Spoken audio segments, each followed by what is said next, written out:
My guest today is Professor Sarah Berry. She's the Professor of Nutritional Sciences at King's College London and the Chief Scientist at Zoe. Sarah and I delve into a wide array of topics, including what precision nutrition is, how genetics affect metabolism, the mechanistic processes that happen when we eat, what exactly atherosclerosis is, arguments around the carnivore diet, Apo B levels and LDL cholesterol, if it's okay to have high LDL if your Apo B levels are low, whether or not calories are the most important factor in weight loss, time-restricted feeding, if all calories are created equal, the thermogenic effect of food, Sarah's thoughts on pro-protein culture, why there is so much disparity on protein levels and nutrition, and what Sarah would eat if she only had 10 foods to live off. I feel very fortunate to have had the opportunity to interview Professor Berry. As podcasters and content creators, we do like to hypothesise and speculate. Let's be honest, on stuff we don't really know that much about. Sarah clearly takes her responsibilities very seriously and sticks well within her lane of expertise. Today's episode is a little shorter than usual, but there is definitely plenty in here for us all to take away. I hope you enjoy my conversation with Professor Sarah Berry. Hey everyone, just a quickie before we get into the conversation. The podcast is always going to be free, so I'm never going to ask you to pay for anything, but if you could do me the kindness of subscribing and maybe leaving a review, that would mean the absolute world to me. Thank you and enjoy the episode. Sarah, tell me what's brought you to where you are today and the work that you do. So I would say it's my passion just for following what I enjoy at the time. I didn't start out as, someone at school with this great desire for nutrition science or to be an academic or even to be a scientist. I was a rather reluctant scientist. I actually didn't like science when I was at school. But I'm someone that's always thought that, you'll do your best if you take the door that opens at the right time, that you find the most interesting path. And so, I've kind of got to where I am just because I've been having loads of fun and I love doing the science that I get to do. And I've had some amazing opportunities, and it's led to me to the position where I'm Professor of Nutritional Sciences at King's College London. I'm the Chief Scientist at Zoe. And I was brought up where my dad used to say, if you find a job that you enjoy, you never work a day in your life. So actually, I feel like I just get to do my hobby every single day and feel very fortunate to be in the position I'm in. That's wonderful. And let's talk a bit about Zoe. So, when did you join there? And talk to me about what Zoe's mission is and how you interplay those things. Yeah, so Zoe is a science and nutrition company. Its mission is to improve the health of millions. And we want to achieve this by utilizing the best science possible and bringing it to the millions and enabling people to make the smartest food choices and lifestyle choices to improve their health. I became part of Zoe before it was even Zoe. This was 7 years ago when Zoe was still an idea. So there were three founders.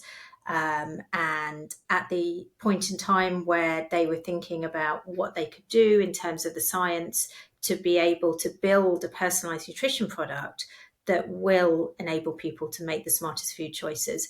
I had various chats with them because there was a significant overlap with the work that I was doing as an academic at King's College London.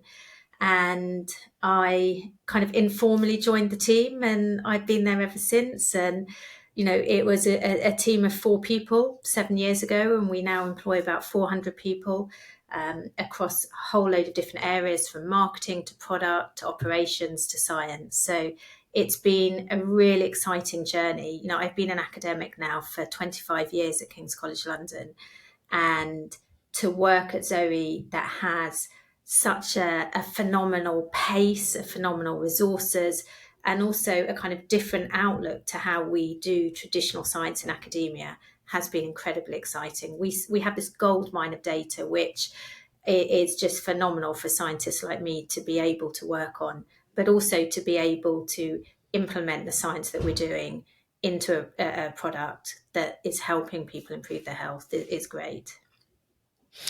That's amazing. So, and what about what do you think is the biggest challenge for Zoe as a company as you move forward? So I think it's the same challenges that face us as a population, the same challenges that face us as nutritionists, as healthcare practitioners, etc., etc. And the problem that we have is the food landscape that surrounds us. We have a food landscape that I think is pitted against us, where we have an enormous amount of heavily processed, unhealthy food, where accessibility to whole plant based foods is harder than the accessibility to the cheap, or rather to the unhealthy, ultra processed food. And so I think battling against that is hard for everyone, and it's one of the biggest challenges that we have at Zoe, is enabling people to make the healthiest food choices against this awful food landscape that we live in. Mm. What is precise nutrition? So we call it personalized nutrition. Some people call it precision nutrition. And the underlying premise behind it is the delivery of dietary advice that's personalized to an individual. So historically, when we thought about personalized or precision nutrition, we thought about the delivery of dietary advice personalized according to someone's biology. So by that, I mean their DNA or their age or their sex or some blood marker or their glucose response, etc. But actually, what we are really starting to see from our own research at Zoe is that we need to evolve our understanding of personalized nutrition.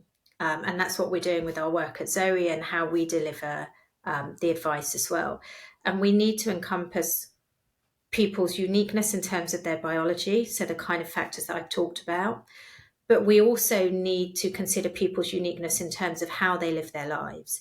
So, how much they've slept, what time of day they're eating, how stressed they are, how much physical activity they do, for example. All of these factors we know also impact how our body responds to food. And then you have as well other lifestyle factors. And then also you need to consider people's own personal preferences. What are their dietary preferences? Why do they make the dietary choices that they make? And I think that, there is this focus on choosing the right foods for your biology, or choosing the right foods, to maximize and optimize your health. But actually, ultimately, we need to choose the right foods that fit with us in terms of how we live our lives, in terms of what we like. And if we don't enjoy the food, then there's no point eating it. So we've kind of expanded our view of personalized nutrition, that it's personalized to your biology, which is where the precision nutrition originally came from, but also personalized according to how you're eating your food, how you're living your life, and what your preferences are as well. And I suppose when you look at those variables such as lifestyle and genetics, there's, I don't know, an infinite amount of different routes that you could go down and different approaches. But if you took, let's say you controlled for lifestyle or just made that a non-variable, if that makes sense. Yeah. So I think where we're going with this is, in addition to lifestyle, so let's remove lifestyle from thinking about it, how important are some of these other factors like genetics? So this is something we've been measuring. We have been running this huge program of research. It's called the Zoe Predict program of research. This is the world's largest nutrition program of research. And what we've been doing as part of this, in hundreds of thousands of people, we're collecting lots of data about the individual. We're collecting data about their genetics for some of them, their microbiome for all of them, their glucose responses, their blood lipid responses. We collect lots of information about their health history. We collect information from an app, about what they're eating, when they're eating, how they're feeling, etc. So we have this vast amount of data. And from this vast amount of data, we can tease apart what is most important, so what matters for whom. So this is where we can see that, yes, lifestyle is important, but this is where we can also see what's the relative contribution of genetics versus age versus sex versus, other factors. And we've published on this a few years ago in Nature Medicine, where we actually tried to quantify, depending on different outcomes, how much each of these factors contributed to shape someone's response. Now, when we talk about responses, there's hundreds of different responses you can have after eating food or in the long term after food. But we chose to focus on postprandial glucose responses, which is basically the increase in circulating blood glucose, or also known as blood sugar, after having a high carbohydrate meal. We also focused on post-meal inflammation and also post-meal blood fat responses. And when we looked at those, what we found was that genetics played a small role. It depended on the outcome. So it contributed to about 40% of the variability that we had in the postprandial glucose response, but only about 5% in the postprandial triglyceride response. So it was variable. So what we could see is that, yes, genetics plays a role, but depending on what response to food you're looking at, it varies differently. We also saw that microbiome played quite a big role, so that the microbiome was explaining a lot of the variability. And when I talk about variability, what I mean, Jason, is that we looked at how variable people's responses were. So we gave everyone exactly the same meal. We told everyone, fast overnight, coming in the morning, you're going to have exactly the same meal. It's going to be high in fat, high in carbohydrate. Let's look at how your body responds to that food. Let's look at the circulating glucose, triglycerides, inflammation, and lots of other measures. And what we saw was that despite controlling for everyone in the previous 24 hours, despite controlling exactly what food we were giving people, there was a 20-fold difference in how people responded. So some people had huge increases in either inflammation or glucose, etc. And some people had very small increases. And so when we saw this huge variability, that's when we did the deep dive into looking at what's explaining that variability. And that's the kind of data that I've just mentioned, where genetics explains some of it, microbiome explains a large proportion. And then you've got other factors that come into play. Some of it is the how we eat, which we haven't traditionally looked at as nutritional scientists. And then the others are things like, what's your fasting levels of lipids or glucose? What's your family history? Those sorts of factors. So interesting. So I suppose the take home from that is that overall lifestyle is probably the bigger lever. Would that be fair to say? I think that overall, what would be fair to say is that genetics is not the sole determining factor. It's not the main determining factor. And I think, I was a child growing up in the 70s at the era of genetic discovery. In the 80s, I remember hearing, lots of times, oh, well, it's all in your genes. If you're overweight, it's in your genes. If you're this, it's in your genes. If you're going to get heart disease, it's in your genes. Yes, there is some genetic contribution, but actually we're not a hostage of our genes. And I think that that's a really powerful thing to understand, because it means that actually there is a lot we can do. And I think that many people are becoming very aware of this, that it isn't all in our genes, but there are still a lot of people that are like, oh, there's nothing I can do.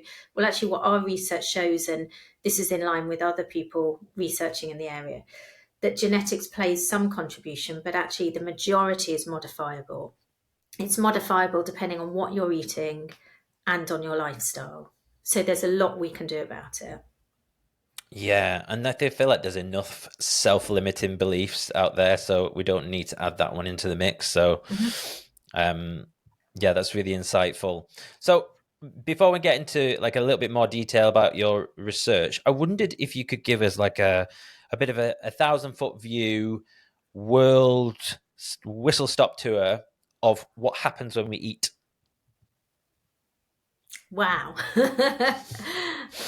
Okay, so when we eat food, we typically eat food, not nutrients. So we eat food that contains a mixture of macronutrients. So the main ones we think about are the fiber, the protein, the fat, the carbohydrate. The food also contains lots of micronutrients. So typically we think of vitamins and minerals, and it also contains lots of what we call bioactives. So these are chemicals like polyphenols, for example.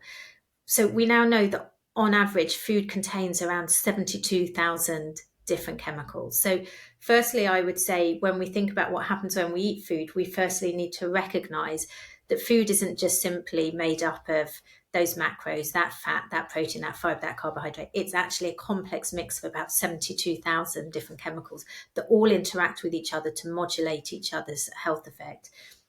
That food is also encapsulated within a complex structure, which we call the food matrix. And we know that the food matrix also impacts to modulate how that food impacts our health. And we can always pick up on this later if you want, because I've done a lot of research around food matrix. So we're eating food, we're not eating nutrients, and we're eating food that has a particular matrix or structure. When we eat that food, what happens is in the short term, you have very short-term changes in circulating metabolites or downstream metabolites in our blood. So what happens is when the carbohydrate that's contained in the meal causes a short-term increase in circulating blood glucose. We call this postprandial glycemia. It peaks around 30 minutes after consuming the meal, returns to baseline around 2 hours.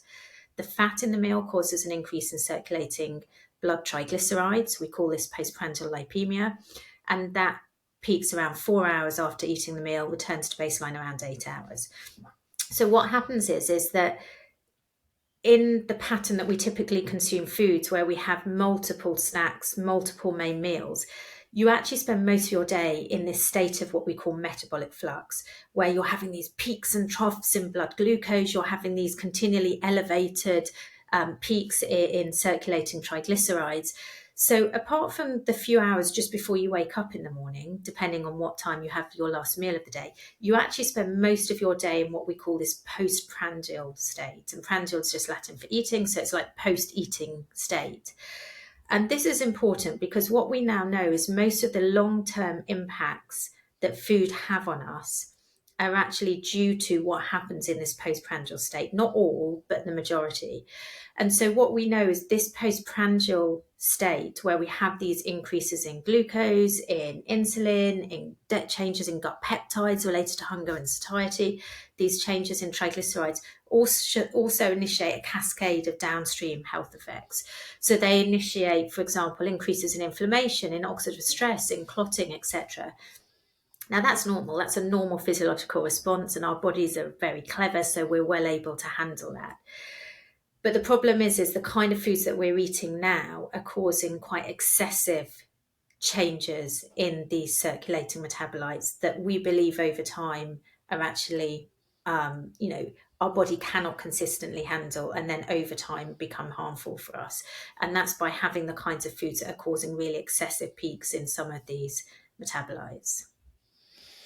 And is one of the biggest ones like damage to the cell wall, atherosclerosis? Is that how you pronounce it? Yeah. What's going on there? Yeah, so atherosclerosis, in a kind of really simply put, is I often refer to as like furring of the arteries. So it's where you get a build up in the arterial wall of all different kind of fatty style structures and molecules, which over time thin the artery, and also this build-up can also become loose, and if it becomes loose, it can also block the artery and lead to a heart attack. We know that diet is one of the key risk factors for atherosclerosis, so for this furring of the arteries. And we know that there are certain dietary risk factors that have a particularly strong impact on atherosclerosis. So what we know is that atherosclerosis is determined primarily by an increase in circulating LDL cholesterol, which is our bad cholesterol, and that if it's also in a very inflammatory style environment, that makes it even worse and more likely to stick to the artery walls. And so any dietary, any foods or dietary components that increase our bad cholesterol or cause excessive inflammation are going to increase our risk of atherosclerosis. So, for example, we know that most saturated fat has quite a potent effect on increasing our bad cholesterol. We know that polyunsaturated fat has a potent effect on reducing our LDL cholesterol. So despite a lot of the nonsense that's out there by many people saying seed oils are toxic because they contain lots of PUFA, or saturated fats are actually fine for us, the evidence, in my opinion, is consistent and irrefutable that increasing your polyunsaturated fatty acids reduces your risk of atherosclerosis, increasing your saturated fatty acid intake increases your risk of atherosclerosis. They're the two key dietary risk factors. There are other risk factors that come into play where food might cause, excessive inflammation, that sort of thing as well. But they're the two key ones that we need to be mindful of. Mm. You can probably see where I'm going with this. So, what about the whole the Apo B thing, the carnivore diet? That it doesn't matter if you've got high LDL. I mean, if you go far enough down that rabbit hole, there's some people that say Apo B doesn't matter, and that it's high glucose, which is the issue. Could you myth bust and kind of like break that down into what's sensible about some of what's going on there, what's nonsense? Yeah, okay. So there is a lot of what I call nutri-nonsense out there. So a lot of nonsense related to the evidence around nutrition. A lot of it comes from people who have huge social media platforms, but people who don't necessarily understand interpretation of evidence or some of the kind of underlying mechanisms. A lot of the time, some of the myths that are actually circulate around cholesterol or seed oils, etc., are based on cherry-picked evidence or mechanistic evidence that might play out in a petri dish or might play out in a mouse, but actually in humans don't play out. And that's what we have to be really, really careful when we're looking at the evidence and looking at evidence that people are presenting to us on these platforms. Has this been shown in humans? What has it been shown consistently in humans? And has it been shown in what we call randomized controlled trials, which is like the gold standard of research? So when it comes to Apo B, apolipoprotein B is a particle that basically sticks to these very specialized parcels, as we call them, that carry cholesterol and triglycerides around our body. And Apo B comes from two main sources. It comes from the fat that is produced by the liver, so the triglycerides, which is the form in which the fat is released by the liver, and it also comes from the intestine, from the fat that we're actually eating. So when we eat any fat, what happens is it comes into our blood. It comes into our gastrointestinal tract. It crosses the cell layer into our blood, and it's packaged into this specialized lipoprotein particle, this specialized parcel, which we call a chylomicron, and it has an ApoB attached to it. When our liver produces fat, then it's also packaged into a particle. In this case, it's called VLDL, and an ApoB particle attaches to it. What we know is that the VLDL production, so the fat production by the liver, is partly driven by how much glucose we're eating. So there is a correct argument here to say that actually our intake of glucose is important because we know it partly controls the release of this VLDL and therefore the ApoB. There's lots of other factors that are involved, but I will give that glucose is important from that point of view. What happens then is these particles circulate in our blood with this ApoB attached to it. And these particles tend to be rich in triglycerides, and they also have cholesterol. As they circulate, the triglycerides are slowly removed from these particles, and you end up with these very small containing ApoB particles. Most of these become LDL particles, which we call our bad cholesterol. So these LDL particles basically have an ApoB attached to them, and they have hardly any triglyceride left in them, and they've just got cholesterol. So they're like a cholesterol particle. But you do have ApoB particles that are still those big chylomicrons or VLDL that have only just come from the liver and come from the gastrointestinal tract. We know the large ones are less harmful, but we know that they still play a role in atherosclerosis. We know that the small ones are particularly harmful because they can pass into the lining of the blood vessel walls, and then they can cause this furring of the arteries. We know this from mechanistic studies. We know this from human studies. We know from randomized controlled trials that if you make certain dietary changes, that you can increase or decrease your circulating levels of apolipoprotein B. It's a good surrogate for LDL cholesterol.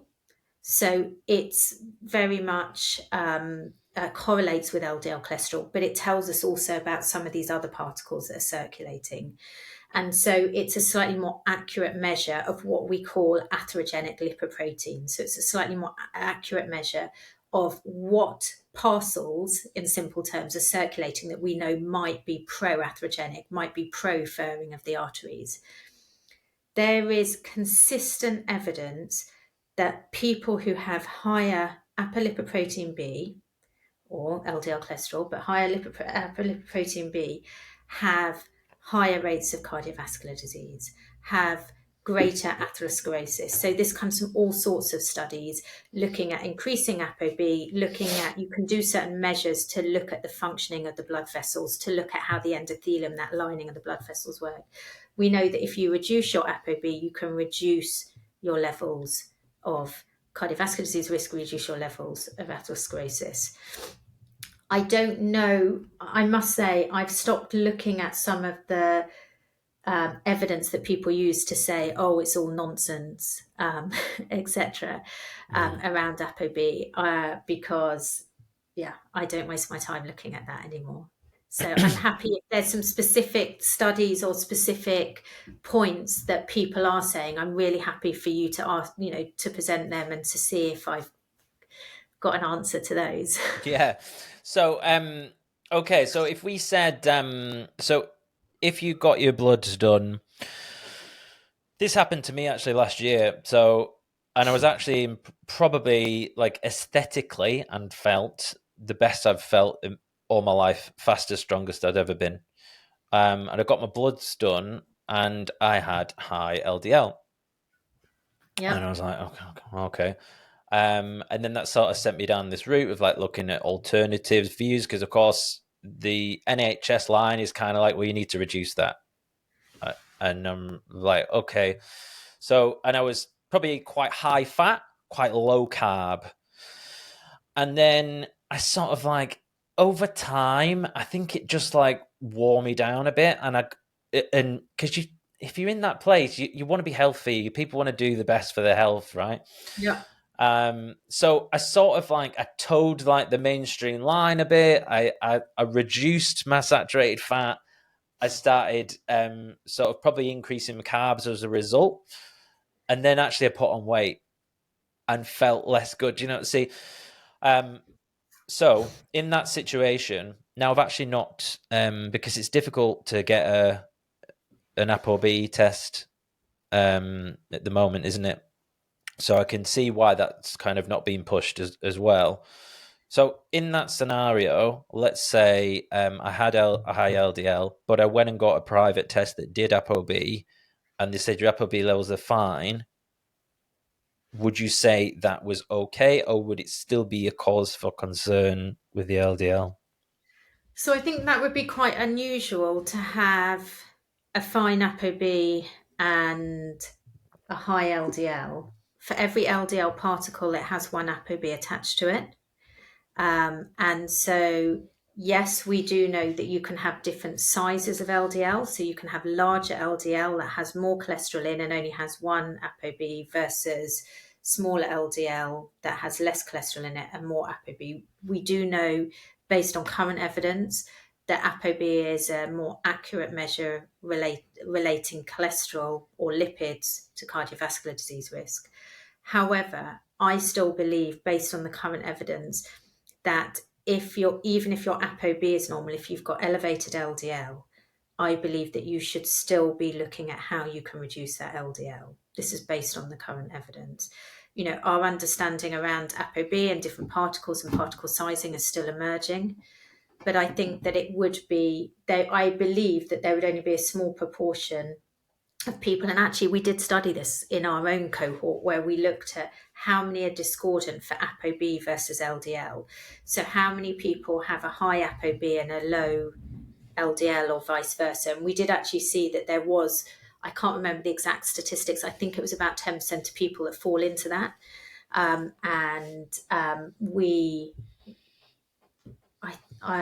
can't remember what we did next with that. We've done so much analysis, but it was interesting. We did see that there was some discordance. The thing is to see is, yes, how does that play out in terms of health outcomes? But I think for anyone who's still got high LDL, I would suggest that they still need to reduce their LDL cholesterol. I mean, I think, Jason, the story that you paint where you increased your carbohydrates, you reduce your fat, you put on weight, you felt less healthy. One thing to say about that is that we are all so different. So going back to what I said at the beginning, what works for one person doesn't necessarily work for the other. And there's a great study done by one of my colleagues, Christopher Gardner, called Diet Fit. And this is a study where he randomly allocated people to either follow a low carb, high fat diet or a low fat, high carb diet. And what he found was that everyone on average lost some weight, and the primary outcome was weight. But what he found was that on each diet, there was massive variability. So some people switching to the high carb diet had huge reductions in weight and some had huge increases. Likewise, some switching to a high fat diet, some it caused a huge increase in weight, others it caused a huge reduction. Just showing that this kind of idea of one size fits all, isn't necessarily right for everyone.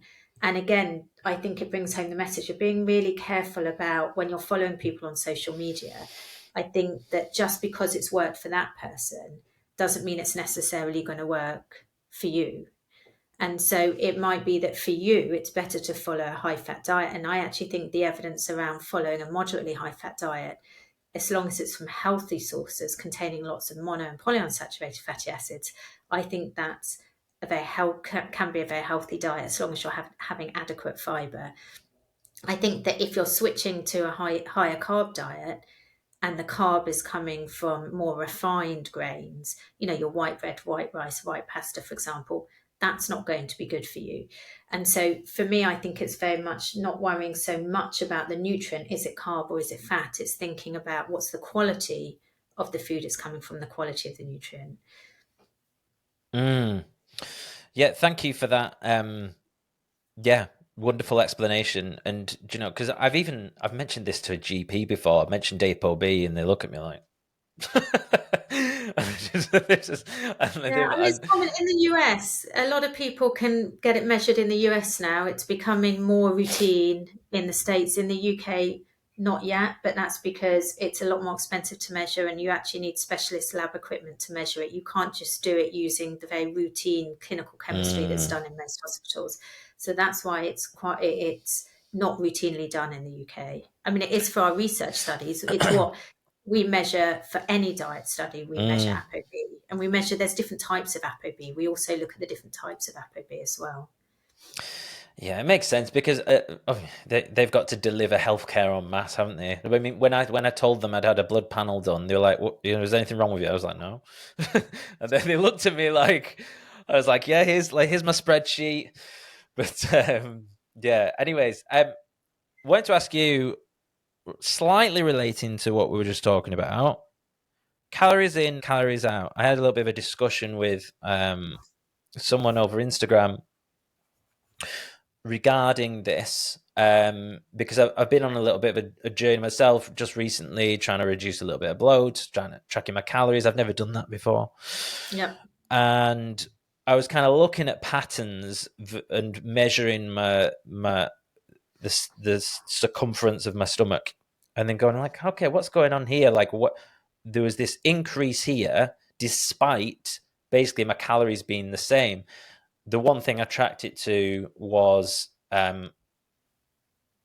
instead of taking frequent walks throughout the day, I think I took one walk, largish walk, rather than lots of little ones.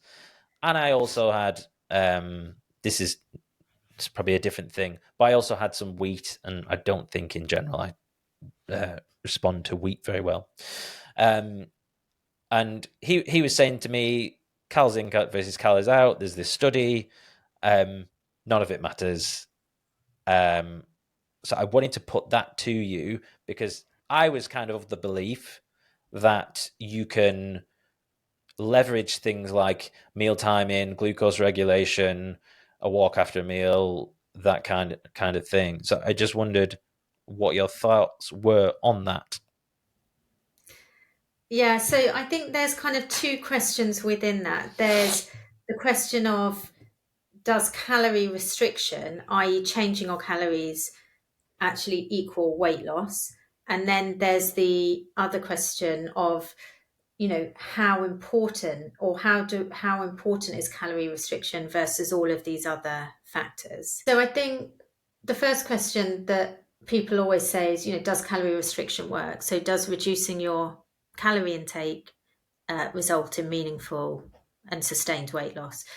We know that restricting your calorie intake can result in weight loss. We know that restricting your calorie intake is unlikely to result in sustained weight loss, that people rebound. And there's been loads of trials that show this, that yes, going on a calorie restricted diet, you'll reduce your weight, but in the long term, people put it back on. And that's because our bodies are so clever and have evolved to handle calorie restriction, to handle famine. Our bodies and our biology has not caught up with this obesogenic food environment that we live in, where we have an excess of calories for the majority of us around us. And so what happens is when we start to restrict our calories, our body goes into, whoa, famine mode. I need to safeguard what energy I have. And so firstly, the hunger signals in your brain change. So your hunger signals become heightened.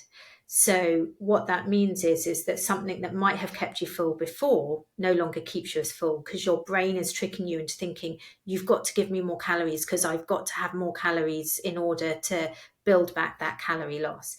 The other things that happens is our metabolic rate changes. It doesn't change by a huge amount. It changes by less than what we used to think 10, 20 years ago, but it does change. So your resting metabolic rate reduces a little bit, so that just even when you're sitting or lying in bed, you're using less calories, because again, your body's going into famine kind of preservation mode. Now, you can fight against these hunger signals, and you can fight against the fact that you need to eat even less because your metabolic rate's going down for a certain period of time. But there's only so long that most people can kind of fight against your body's natural drive to eat more food. And that's why a lot of diets fail, because people try and lose weight too quickly. They have these compensatory mechanisms. Then they go on to, eat the food or more food and put the weight back on. That's one argument for why a calorie restricted approach doesn't work. Then there's the area around, actually, there's loads of other things that we can be doing instead of conscious calorie restriction that I believe would be more effective. So, for example, we know that if you practice time restricted eating, so this is where you eat within a certain window, and it doesn't have to be an excessive window. So where you might have your last meal at 8 in the evening and maybe not have breakfast till 10 the next morning. So that means that you're fasting for a period. Oh, I can't work it out. That's 14 hours. Is that you're not eating? What was it? Eight till eight? What did you say? 8 till 10. 8 till 10? Yeah, so that'd be 14:10, wouldn't it? Yeah. I'm familiar with And 16:8 was the one that I most regularly sort of do. Oh, yes, there's all which is 8 different till 10, ones 12, yeah. ones that you can do. But what we know is that if people restrict their eating window, and again, you don't have to do it excessively. So let's say you eat within a 10-hour window. So you're having your breakfast at 10 in the morning, you're having your last meal at 8 in the evening. So, that's still quite, I think, doable. Or your breakfast at 9, your last meal at 7. Just by reducing the window in which you're eating, i.e., not late night snacking, not eating your meals late or excessively early, we know that without even thinking about it, if you tell someone just reduce your eating window, without even thinking about it, people on average reduce their calorie intake by 300 calories. So there's things like that we can do that are likely to result in more sustained weight loss, because you're not doing it in this conscious way where you're still hungry. Your hunger signals are less heightened.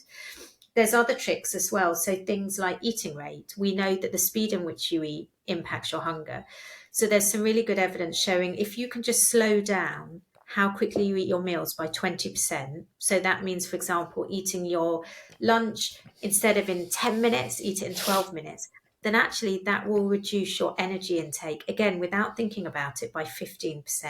So I think there's lots of ways we can change how we're eating rather than focusing on back of pack labeling. And then I think the last really important point to make around calories is that not all calories are equal, and not all calories estimates are accurate. So by not all calories are equal, I mean some foods and some nutrients are more filling than other foods. We know that per calorie, protein and fat is more filling, for example, than carbohydrates. We know that refined carbohydrates in particular don't fill us up for very long. They often cause us to have a glucose dip. That glucose dip, we know from our own research, drives you to eat more food sooner, and more calories. But we also know that actually the back of pack labeling isn't always that accurate. And so I've done some research looking at the amount of calories that are absorbed from almonds versus kind of processed almonds where they've been ground. And what we know is if you take a whole almond, and most people think of almonds or any nuts as being high calorie, high fat, because they are high calorie, they are high fat. However, if you eat a whole almond, because of this magical food matrix, this structure of the almonds, where the cell walls are very rigid and the cell walls are very resistant to breakdown in the gut, what happens is about 30% of the energy is actually excreted. So actually the back of pack labeling that shows that a portion of almonds contains 170 calories is wrong. Actually, on average, we only absorb about 125 of those calories. If you finely grind the almonds, like to make a marzipan, or finely grind them for, a commercial nut butter, then actually it breaks all of the cells. Remember, these cells are only the size of like a grain of sand. So your teeth can't break them, but a commercial process could break them. So then the cell walls are broken. All of the fat that's contained within the cell walls is released, and they are 100% digestible. So you absorb all of the energy. So from the ground almonds, you'll absorb 170 calories per portion. From the whole almonds, on average, you'll only absorb about 125 calories per portion. And yet the back of pack labeling would show that they're identical. So that's the other thing we need to be aware of, is that for some foods, not all foods, there are some limitations in the back of pack labeling. Now, that's not going to apply to your average sandwich that you might get, at Pret or your supermarket for your lunch. They're going to be reasonably accurate. But for some plant-based foods, we know that the back of pack labeling for the calorie content is quite inaccurate as well. And is that relating to is that different to the thermogenic effect of food? So the thermogenic effect of food is kind of simply put, and this isn't my area of research, so I will Apologies. I will put it quite simply. Any experts out there may wish to correct me on my use of terminologies, but very simply put, it's kind of the amount of energy that you use in order to eat that food. So it's the amount of heat that's released upon metabolizing that particular nutrient. And we know that the thermic energy of that's released by some nutrients is higher, for example, protein, than other nutrients, for example, carbohydrate. So that's a reason that people often say, well, actually, we're told that proteins have, 4 calories per gram, but actually some of that energy is used in actually breaking that protein down, in metabolizing that protein to use it for energy. So actually it's a lower amount of energy per gram than what is actually given to it. Just another reason to eat protein. Well, I think, the key thing that I think we need to do is get a balance. I think we need to eat a good amount of protein. I think that we need to make sure that we mix the different nutrients in our meal. So we don't want to just have protein and just have carbohydrate and just have fat. It's about getting a balance across all nutrients. There is a huge focus at the moment on protein, and I'm sure you're seeing this with people that you talk to. In the US, you go to a restaurant or one of those kind of lunch bars, and you'll get what salads do you want, what's potatoes, whatever do you want, and then there's the protein section, and they literally have it listed as protein, and then you get your choice of protein, whether it's a vegan style protein such as tofu, or a meat protein such as chicken. And there is a hyper focus on protein. Most of us get enough protein. Most of us get more protein than we need. Not that there's any harm in getting up to a certain level of protein, but there's very few of us that are actually deficient in protein. But what we do know is that protein is great at making us feel full for longer. It's great at reducing our blood glucose response and increasing our insulin after having a meal. Certain types of protein are. And so it's a great addition to any meal. Why is there this disparity then? I'm trying to think of like I was listening to she's called Dr. Gabrielle Leon. She was on Human Lab, and basically on this topic of protein is very important, and very much, you want to be getting it high as we get older, because our muscle mass decreases, so we need to increase the amount of protein to be able to have healthy muscle mass, which obviously helps as a glucose dump and stability and all the rest of it. Why is there this disagreement? Like, why can't people agree on things? So I think, science isn't an exact science. And, I was brought up with always people using the term, it's an exact science, or it's not an exact science. Well, science isn't an exact science. Nutrition science, I think, is still in its relative infancy. That, yes, there has been nutrition scientists around for over 100 years. But actually, I think it's only more recently that we really are starting to understand the impact that food has on our health, the importance of different foods and the importance of different nutrients. But the problem is our food landscape is evolving at such a fast pace that our research can't always keep up with the pace at which our food landscape is evolving. So the kind of research I was doing on fats 15 years ago isn't so relevant to the kind of fats that are now commercially used now. Some of it is, some of it isn't, because, and so we can only move so fast as scientists, we can only move as fast as funding allows, etc., and our food landscape is changing loads. So whilst there is a lot we know, there's still a lot that we don't know as nutrition scientists. Where there's any areas of lack of knowledge or uncertainty, then that brings around this big difference in opinions. It brings up these areas that are very contentious and these polarized areas as well. Protein hasn't been as well researched as carbohydrates and as well researched as fat. So I think that's part of the problem. But I do think part of the problem is that there's still so much we don't know about the food that we eat and the nutrients that we eat. And that every food, like I said earlier, is so complicated. Every food contains, or most foods contain, a mixture of different proteins, and the mixture of different protein building blocks called amino acids might also interact with other elements of the food, etc. So we're still continually learning. We know that some proteins have a potent impact on insulin, for example, other proteins don't. So we've grouped proteins together as a whole, just like in the past we grouped fat together. We then understood 20, 30, 50 years ago that actually you can't just group fat. We have to separate it according to saturated, mono and polyunsaturated, and we need to even separate it further down. Maybe this is what we need to be doing with proteins, looking at the different amino acids. And I know that there's lots of great scientists out there doing it. It's not an area I'm well researched in by any means, but I know that there is ongoing research on this. I think you're right that it's a really important part of our diet. And yes, we do need to make sure we're getting enough protein. And yes, as we age, our protein needs increase. And yes, if we're more physically active and using our muscles more, yes, we need more protein. But on average, as a population, the majority of people get enough protein or get more than what's their kind of minimum requirements.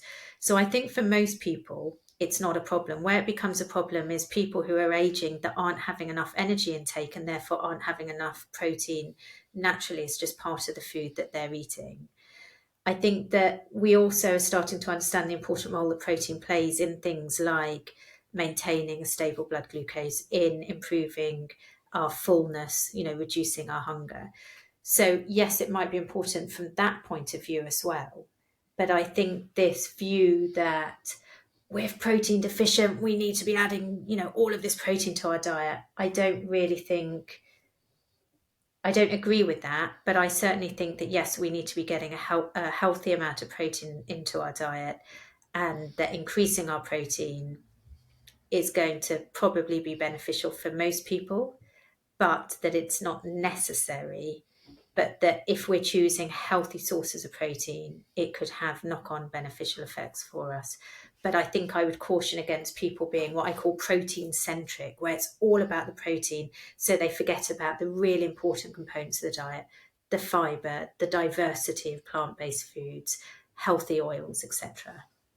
I suppose, like, it's somewhat speculative, but I suppose the one thing I thought then when you were saying that most people aren't protein deficient, but also we have an obesity crisis, don't we? So I wonder if they're not protein deficient, but yet they're like smashing in like so many, like so much pasta that they're going to be absorbing all the other stuff as well. So like with all of these, it's incredibly nuanced, isn't it? I don't believe there's any like cookie cutter answer. And I think it comes back to what you were saying originally, which is like Zoe's whole thing is individualized approaches, learning how you respond. Yeah, absolutely. And we know as well that there's huge variability in how people absorb protein. So Mm, some people absorb it really well, some people absorb certain amino acids well, some people absorb other ones really well. I have a colleague, Dr. Ollie Whittard, who is a fantastic nutritionist. He's a sports nutritionist, but he specializes in protein as well. And he's done some fabulous studies looking at how some people absorb their protein really well, other people absorb it less well. So again, it goes back to that whole premise of exactly what we're doing at Zoe, is taking an individualized approach, because what might be right for one person in terms of protein might not necessarily be right for the other person. It's difficult at a population level to take an individualized approach. And our ultimate goal at Zoe is that we will have enough evidence that we will be able to, at a population level, deliver individualized advice by using very simple measures or understanding very simple kind of characteristics to do with the person. all right, so I know we need to wrap up soon, but I want to just run through some sort of highly tactful stuff that we can do. Now, if we look at Zoe is a more premium product.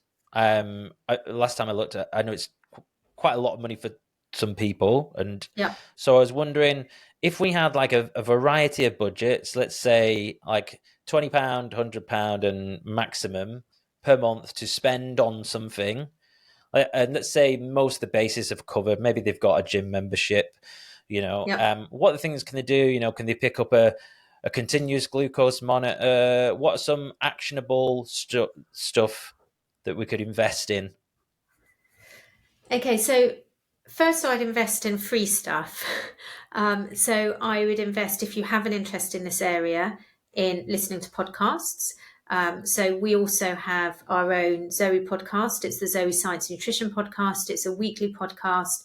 It's centered around some of the science at Zoe, but also having expert scientists in the area who come on each week, who talk about the science, but ultimately give us actionable advice around all sorts of dietary and lifestyle things that we can do and implement into our life that will improve our health. There are other good podcasts that are out there, but I think that the Zoe one is fantastic because of the actionable element to it. People can also follow us, Zoe, on our webpage, where again we have different blogs that come out, etc. All of this is free. So there's a lot of free resources, not just from Zoe, but there's lots of free resources that are out there also from other areas. I would caution about anyone buying a single metric device. So by that, I mean, I would caution anyone just going out and getting a continuous glucose monitor. Firstly, I would caution against anyone doing that without having a proper app or a healthcare practitioner or a nutritionist or dietitian to advise them on the results. But I would caution against it because it's just one piece of a huge piece of the puzzle that shapes how we respond to food and our health responses to food. And I think that, for example, if you got a CGM and didn't have proper advice, you could look at the CGM and you could say, oh my gosh, this food is causing a big peak in glucose, but, this lump of lard is not, so the lump of lard must be healthier. Well, I hope everyone listening knows that that's not the case. We don't want anyone consuming a big lump of lard. But if they weren't properly educated about the CGM, then they may make not that extreme, silly decisions, but decisions that aren't best for their health. So I would caution against buying anything that doesn't have proper support, but also a single metric, because we know that it's not just our glucose that's important. There's so many other things that are really important for us. This is why it becomes difficult on a budget, therefore, unless you're measuring the many, many pieces of a puzzle to do it on a budget. I would also caution against people doing other single metrics like your microbiome, because your microbiome on its own, based on current evidence, is not sufficient to tell you what kind of foods you should be eating. Yes, combined with lots of other measurements, it can give you some help. But again, I would be cautious against any of these single measures. What I think that we need to be working on most is implementing changes that we know are sustainable. We know that less than 1% of people follow the core UK dietary guidelines. So I think it's about thinking about you as an individual, what you think you can implement that actually you can stick with, for more than a week, for more than a month, and thinking about what will make you stick with it. And that's where I would invest the money on, more that kind of behavioral side. So is it tracking would help you stick with it? Getting some sort of dietary tracking app, for example. I mean, there's lots that are actually free out there, but there's some that are very low cost.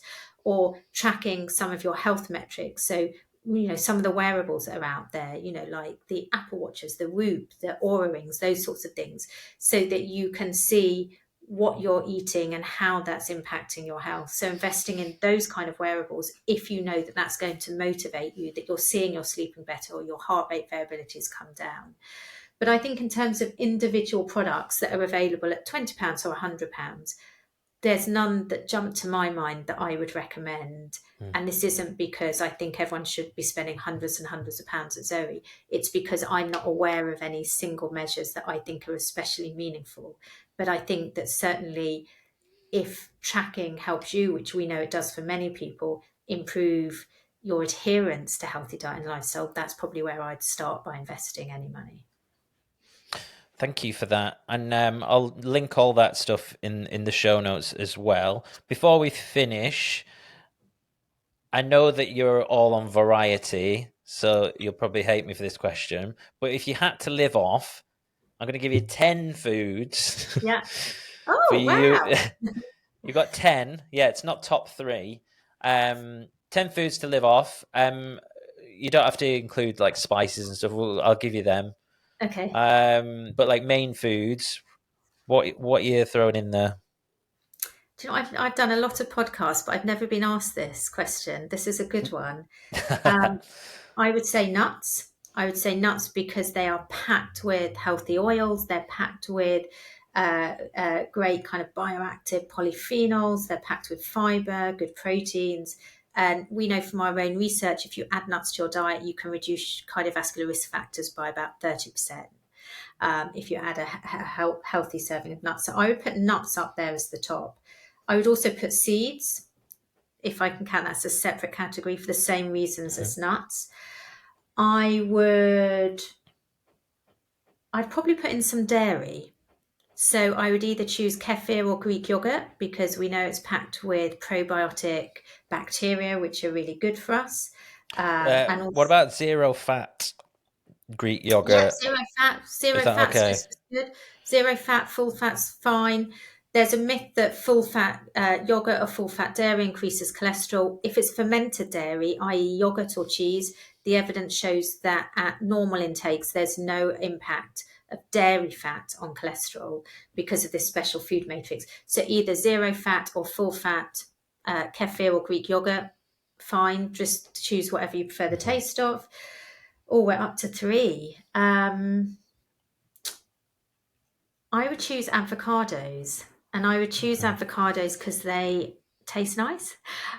They have fantastic heart healthy oils and they are packed full of fiber. So I choose those as well. I love them. They don't love me. Oh, okay. Unless they're really ripe. I find this like bananas, avocados. Unless they're really ripe, they can kind of. But I do like them. Yeah, I think that's because of the fibre if they're not so ripe. Mm. Um, okay, then I would add in some sort of whole grain to this. Mhm. Um, oh, and I don't know what whole grain. I'd add in a whole grain that I like. So I'd actually add in like a kind of whole grain bread because I do quite like a bit of whole grain bread Mhm. because we need a bit of carbohydrates in there. Then I would add in some pulses. I love chickpeas. Mhm. So, and they are a great source of protein, great source of fiber. I would also add in some chicken Mhm. because I think that chicken is a great source of protein. It doesn't have any of the, or it has very little of the kind of saturated fats that other red meats have that we know are unfavorable for our health. Okay, how are we getting on? 1, 2, 3, 4, 5, 6, 7. I've got I've, three more. I'm I love that struggling you've now. got a pen and paper, by the way. I'm Spoilt for choice. Oh, do you know what I would add in? I would add in some chocolate because I love chocolate, Mm. and I do believe that if a diet's too healthy to be enjoyed, it's just not healthy at all. So What let's add in um something for pleasure. what level of darkness are we talking? Are we just So I don't like particularly dark chocolate. I Mhm. think that yes, there's good evidence to show that if it's above 70% cocoa, then it's going to be better for our health. But the key thing is to make sure it's not a really high sugar chocolate. I think that's equally as important as the amount of cocoa Mm. that's in the chocolate. I've got a Um, chocolate hack actually, if you're interested, that I made up. So what I'll do is you can buy like, is it like 95% or whatever? It's extremely bitter. yeah. So I'll buy a really strong one and then I'll buy one that's like 80. I'll have the strong one first Oh, and and then then it's really bitter. And then when I have the 80%, that tastes like dairy milk. oh, okay, So you kind of like yeah, you're kind of just setting your expectations slightly different. There you go. great. And then I would add in a vegetable. Mhm. Um, so whatever vegetable anyone enjoys. I mean, ideally you need to go for variety, but given what else I put there, I'd probably add in uh, a vegetable like broccoli. Yes. I eat Uh, so much broccoli. Oh, and then something that I have forgotten, I would definitely add in extra virgin olive oil, and I'm at my 10 now. Very nice. So no eggs, no fish. Interesting. Oh, okay. Oh, yeah. Okay, can I have 12? I'm going to be greedy, having said I was struggling with that. Go on then. I would definitely add in eggs. I think that they are a totally underestimated powerhouse of nutrition. They are a fabulous part of a diet. Obviously, we don't want to have too many, but we do know that having a couple of eggs a day or up to 5 a week does not raise our cholesterol. Despite them having cholesterol in, we now know that we can eat eggs as part of a healthy diet. Um, and yeah, I mean, I do think oily fish, white fish is a really fantastic element of any diet as well. Sarah, this has been wonderful. Thank you for doing this. This has been an absolute pleasure. Um, what's coming up in the future? I believe you've got a study underway. We've got lots of exciting studies on the go at Zoe. We have this gold mine of data, and we're diving into all of that, looking at relationships between, different foods, microbiome, loads of different health outcomes. We're doing a lot on the menopause, looking at how diet might be related to menopause symptoms, how it can reduce menopause symptoms. I've also got a huge project going on at King's where we're looking at the relationship between both the microbiome and the food that we eat and early onset colorectal cancer, which we know is increasing, a lot in younger individuals. And so we're looking at how we might be able to personalize the diet to reduce early onset colorectal cancer. And yeah, we're continuing at Zoe to collect more data in order to understand more about people's individualized responses to food. And every month we've got new research coming out, and all of that can be found on our Zoe website. And it's exciting time for us all to be in nutrition research. Wonderful. I shall look out for that. And if people want to catch up with you personally, what's your Instagram, all that stuff? So I am Dr. Sarah Berry, Instagram, and I am also on Twitter, although I don't use Twitter so much. I'm Sarah E. Berry. But yeah, catch up with me on Instagram on Dr. Sarah Berry. Okay, and I'll link all that in the show notes below. Thank you again, and I hope you have a wonderful afternoon, and I'll speak to you soon. Thank you. It's been great. And Jason, not only do you have the same name as my brother, you ask the kind of questions that he would always ask me, which are the ones I'm least expecting. So, Right. Oh, it that's is a pleasure. wonderful. Hey guys, it's me. Thank you so much for watching that episode, and congratulations for making it all the way to the end. I really appreciate it. A few things before you get going. If you haven't already, please do subscribe. And if you enjoyed this episode, the kindest thing you can do for me is to share it with a friend or family member. Don't forget to check out the show notes for links to both my guests and myself. And if you made it this far, why don't you drop me a DM?